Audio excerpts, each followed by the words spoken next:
Hello everyone, I'm Rebekah from Pillars of the Moon and welcome. I'm here to share with you today my report for the next lunar cycle, which begins on the 13th, which is Wednesday, and it's at 5 a.m. in the GMT time zone. So this lunar cycle is mega. There's a lot to talk about in this video, so I'm just going to jump right in because it's pretty incredible, the energies of this month. And we're starting today, I feel, which is today we are Monday. I'm in Monday now, so I'm just going to share the screen with you because I've got a beautiful image. I'm hoping that I can get here we go, that's the one. Yeah. Okay, so you can hopefully all see that. So this is today, this is the dark moon. So this picture I've taken on my phone, which is an app that I use called Star Walk 2. And it shows you the lifetime sky. And you can look up for yourself and see where all the constellations are and the sun and the moon and the stars and everything. So it's a really great way of kind of getting to know what's actually going on in the cosmos. So today, I mean, this is 6:38 p.m. I've got this as, because it comes into like an exact meeting with Venus. This is the dark of the moon here. And so this is in Sagittarius, and this is the galactic center here. I mean, if I could zoom out, which I can't on this image, but it looks like a yoni. And it's like, if you look here, you've got this, this is the lagoon nebula, and this is the triflex nebula, and these are really potent places. It's the nursery of baby stars, basically. So it's like the baby stars of the yoni of the mother, of the cosmic mother, you know, that have been, you know, they're waiting to be born. That's what I feel. So Venus meeting with the moon in the dark of the moon in the galactic center of Sagittarius, next to these really potent nebulas, it makes me feel like we're being called into the womb and into our, because the Swadhisthana chakra, or the sacral chakra, you know, feels like it really is what it's about. It's about our waters, but it's about our creative energy, our creative flow, and also our values and what we really love and what we really want to share and create. And so it feels like today, in this dark of the moon, you know, we're beginning with this moon meeting with Venus, and it's like coming into the deep, deep dark of the moon, deep into our feelings, deep into the waters of the feminine.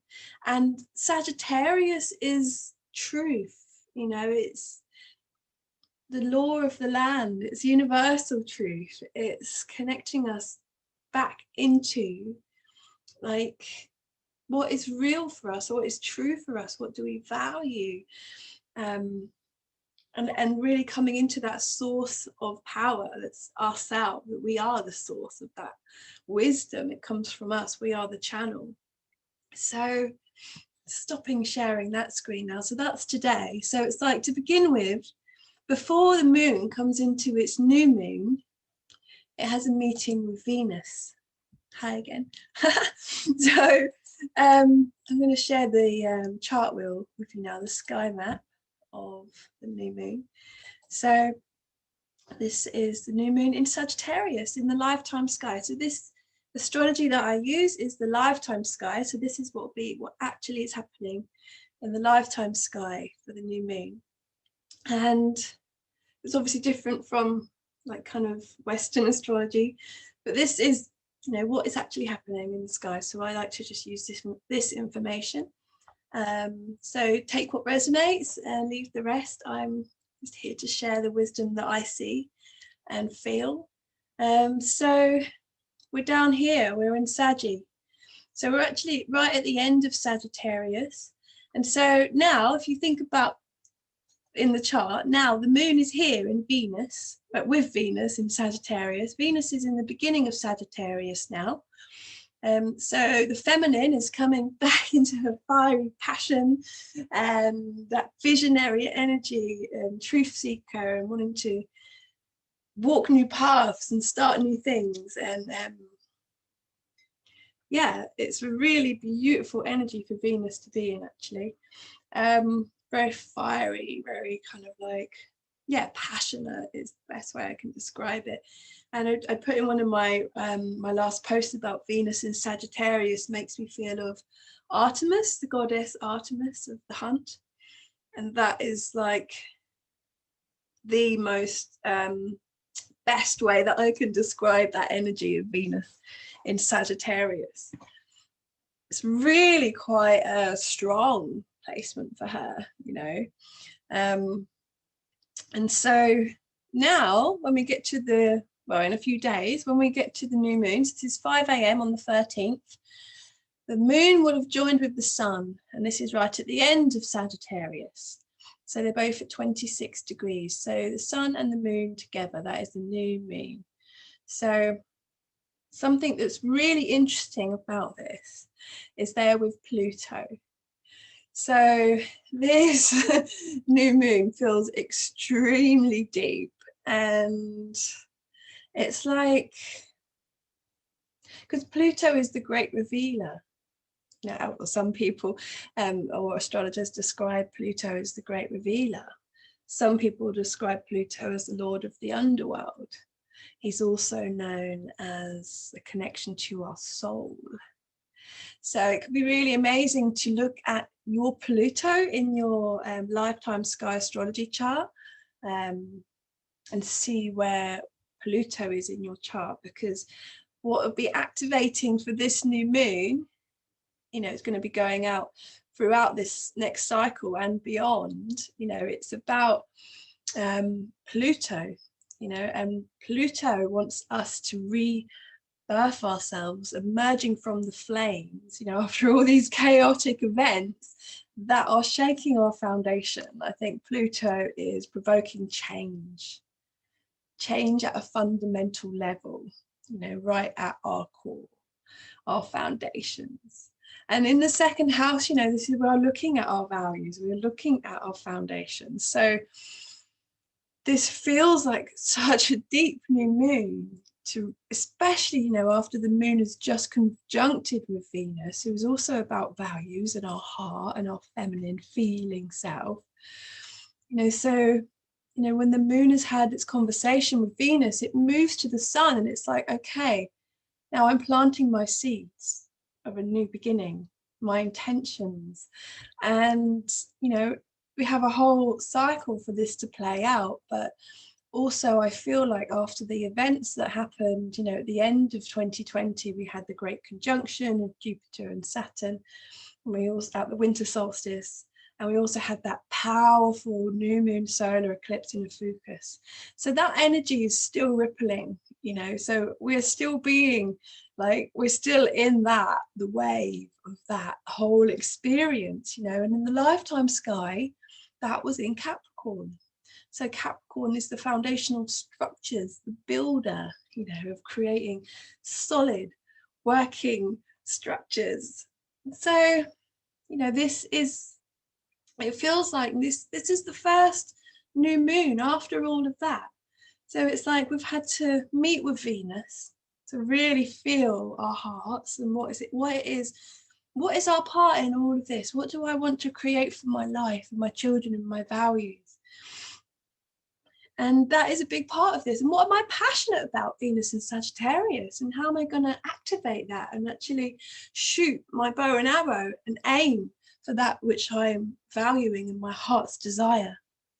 And so Pluto as well in Sagittarius, because Pluto being considered the great revealer, you know, in Sagittarius is about truth, as I've said before. So we are being really poured into our truth right now and aligned into our truth.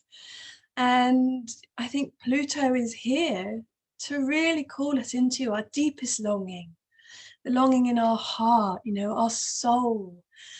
It's ruled by Scorpio, Pluto is. So sorry, Pluto is the ruler of Scorpio, and we all know Scorpio is about death and rebirth, and it's the ending of cycles and the beginning of new cycles. So Pluto being here with the new moon is really important. You know, it is really important because it's challenging us. You know, it's challenging us to let go and surrender and become anew, to become a new version, to be reborn. It's like that caterpillar becoming a butterfly. You know, if it wasn't for Pluto, we probably have lots more caterpillars and a lot less butterflies. So this is what Pluto, the energy of Pluto, it's like, but you could be a butterfly. Nothing wrong with caterpillars, but caterpillars are always meant to evolve. We're always meant to evolve, you know, into our true self, into who we came here to be. It's our destiny. You know, I really feel like Pluto is about destiny. So this new moon is about destiny. It's about our soul's destiny. And the Sagittarian energy, that fire, it's bringing us back into that creative center, you know, our passions, our desires. And that's a really powerful place to start, you know, and we will be moving into Capricorn, you know, and Capricorn is going to play a huge part throughout this whole cycle, because the sun will move into Capricorn on the 19th. Let me just check, 19th of Jan. So, you know, most of this lunar cycle, the sun is going to be in Capricorn, but we've started in Sag. So why are we starting in Sag? And why have we met with Venus? You know, we have to think about this, because Sagittarius is where the galactic center is. It's the cosmic yoni, the womb portal. You know, so it's all so interwoven and magical how this is all unfolding. So when the sun comes over into, my goodness, Capricorn on the 19th, the sun will be meeting with Saturn and Jupiter and Mercury and Athena, Pallas, sorry, the asteroid Pallas, who's also known as Athena. So this is a bit of a Capricorn pile-up. Well, it will be. You know, the moon is going to go on past the sun after the new moon, and the moon will meet with this lot first. So, and then the moon will go on through. So, you know, the energy is building up to something. And what are we building up to? You know, so we're planting the seeds here at the new moon. What is it we really value? What is it we really, what is our soul really yearning for? You know, well, who are we as a butterfly? If we're maybe not a butterfly, maybe we're a dragon or something. But this is like deep. This is really deep, deep, deep time. And letting go of who we used to be and surrendering. You know, it's like giving birth to a baby. The maiden dies and the mother is born. The caterpillar dies and the butterfly is born. You know, there's so many layers that we could see this as, so many different ways we could look at it. But when we get to our first quarter moon, which I'm going to, so hopefully you can see that change, first quarter moon. So the first quarter moon is on the 20th. And this is when, well, around the time that Mars and Uranus come into conjunction. So you can see now down here, the sun has moved into Capricorn. It's at 1 degree of Capricorn. And Venus is still down here in Sag. She's at 19 degrees now. Pluto's still in Sag. And our moon has moved all the way around to be at 2 degrees of Aries with the first quarter moon. And so this is at the same time that Uranus and Mars have come into conjunction, and Black Moon Lilith is also there as well, of course. This is about our fears, but you know, she has been journeying with Mars throughout his retrograde through Pisces, and Black Moon Lilith is very erratic, so she jumps between signs, normally 2 signs, and so she's been jumping between Pisces and Aries. Now she's jumping between Aries and Taurus. So each time I look at the chart, she's either in Aries or Taurus. She kind of jumps around a bit. So anyway, she's been with Mars for a long time, you know, they've been journeying together, and I really do feel like this Mars energy now, it's out of the water, and there's this resurging of the masculine in all of us, you know, no matter what body we're in, but the energy of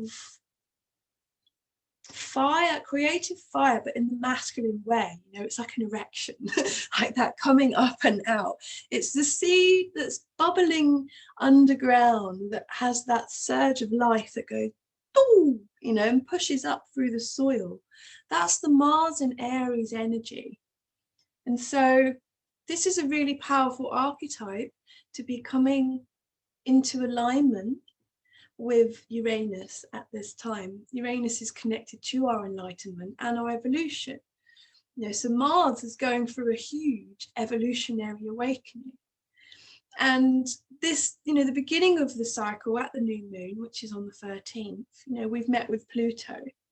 And so now you can see that there's this square off between these players, this big red line here.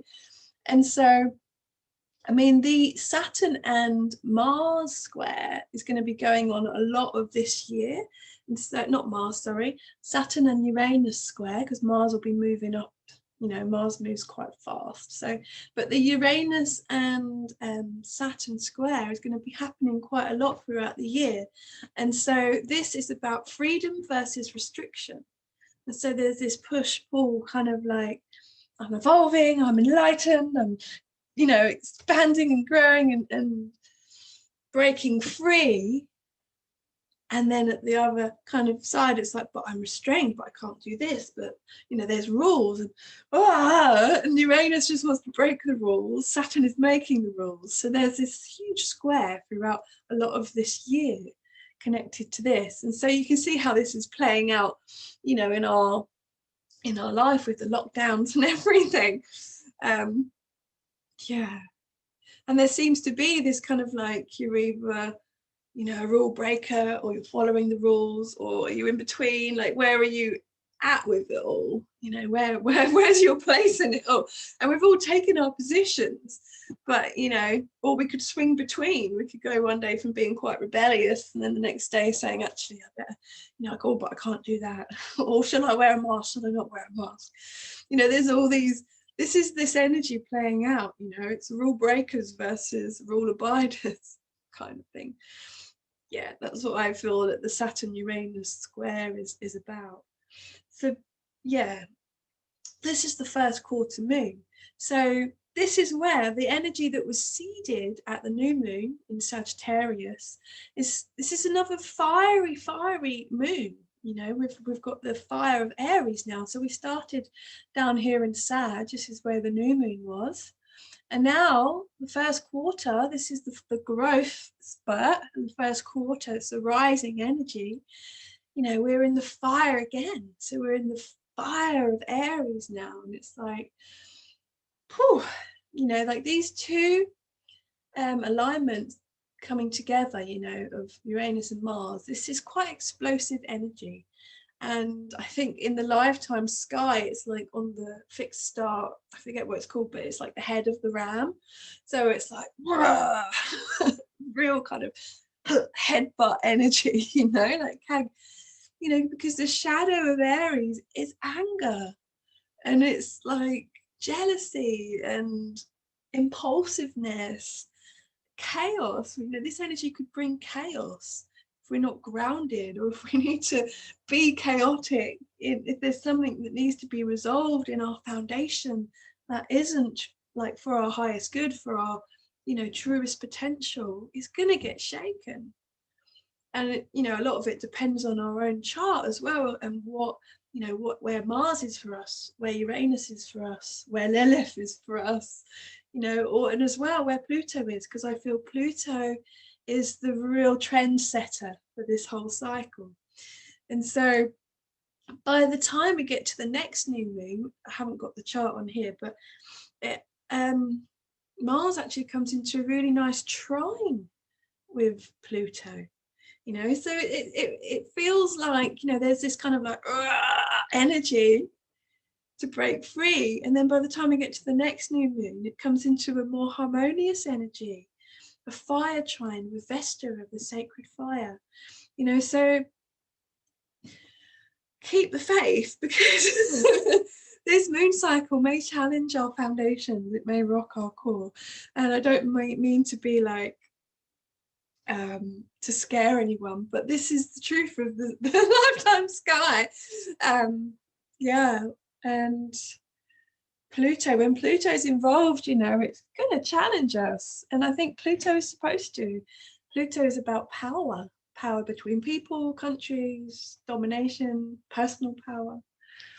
So I feel like what is being called of us all now is connected to personal power, sovereignty, and freedom from what doesn't serve us, you know. And so, you know, we all know for ourselves what that looks like, and we can look at our personal charts to see where it might be playing out. You know, the nodes are still in a Fucus and Taurus. South node is in a Fucus and the North node is in Taurus. And Mars is moving on round, you know, Mars will be meeting with the North node in Taurus. So I feel a lot of what this cycle is connected to the North node in Taurus as well. And that is our values, back to our foundational values. And it is connected to money and abundance and value and worth. So it's the Mars energy wants to take action to move towards what is really valuable for us, what is worth putting in the energy, you know, because once we get into alignment, you know, Pluto in Sagittarius, it's like you fire your bow and arrow, you're going to hit the target. So but it's important to know what you're shooting your energy at, and is it truly valuable? Is it where you want to be shooting your energy? You know, you don't just want to shoot it off anywhere. You have to be really clear, because, you know, it's like sperm. You know, you shoot your sperm, you're going to make a baby, maybe, you know, and it's like, do you really want to create that? And this is the potency of the new moon, this new moon. It's like, whatever we choose to shoot that sperm at, we're going to make a baby of some form, you know, whether it's a physical child or an idea or a dream or a new structure, a new business, a new partnership, you know, new soul connection, whatever it is, you know, it's so potent. This new moon with Pluto, oh my goodness, it's really going to shift things, I feel. So it could be a really powerful time, this new moon, to do, you know, really intentional ritual or ceremony connected to all of this that I've been sharing. Just a little look at the full moon in Cancer. Oh my goodness. So the full moon in Cancer will be on the 28th of January at 1916 in the GMT time zone, and it will be conjunct the beehive cluster, which some of you will know is like the center, it's the heart of Cancer, it's the heart of the mother. And so this is playing out, you know, it's gonna, so this whole cycle, you know, because the full moon, when we get to the full moon, it's coming to the fullness of that cycle, and then we start to wane away and let go and release. So this is the fullness of the cycle, you know, this is the fullness of the mother aligned with the beehive cluster. So what's the beehive cluster? It's about the water, it's our feelings, it's emotional security and safety. So this whole cycle, you know, hopefully, you know, the first half of it is going to be really interesting with the whole Uranus and Mars stuff and Black Moon, Lilith, and Pluto. By the time we get to the full moon, in the 13th house, by the way, the house of the hidden, you know, it's like really coming into that emotional safety. It's that mothering and nurturing for ourselves. And the beehive cluster, it's about bees, and bees are about community, you know, working together. So the fullness of this moon cycle, you know, we get to the full moon in Cancer, You know, that wasn't last month. In the lifetime sky, that is this lunar cycle. It's coming up. You know, so as well, what is playing out throughout this lunar cycle, which is really important to acknowledge, is that we have got, you know, the father, Capricorn, and the mother, Cancer, energies playing out.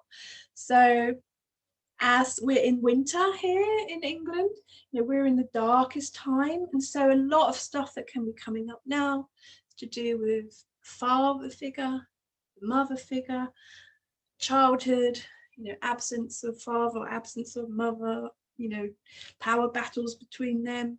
So a lot of the stuff throughout this cycle that may be coming up for us is connected to Capricorn, Cancer energy, mother and father energy. And how do we connect with that energy within ourselves? It's not outside of ourselves. How can we really become our own authority, Capricorn? How can we be responsible for ourselves, Capricorn? How can we lead from this true king, Capricorn? And, you know, how can we nurture ourselves, Cancer? Give ourselves emotional stability and security, make ourselves feel safe. You know, so this cycle is really connected to those elements, the mother and father within, and how we are supporting ourselves, our foundations, our structures, you know, and also the patterns that we are playing out from our childhood to do with our mother and father. You know, so this, we could be reflecting a lot about these things now if we're consciously aware of what's playing out in our relationships, you know, in our jobs or whatever. You know, it's all goes back to our root, goes back to our foundation.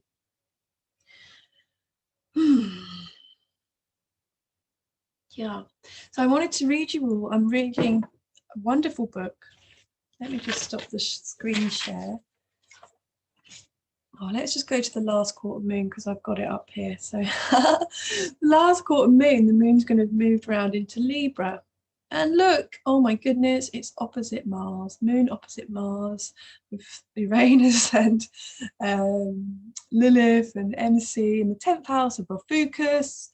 Holy moly. Yes, so we're going to be releasing a lot on that last quarter moon, which is on the 4th of February, and that's 2 days after Imbolc here in the Northern Hemisphere.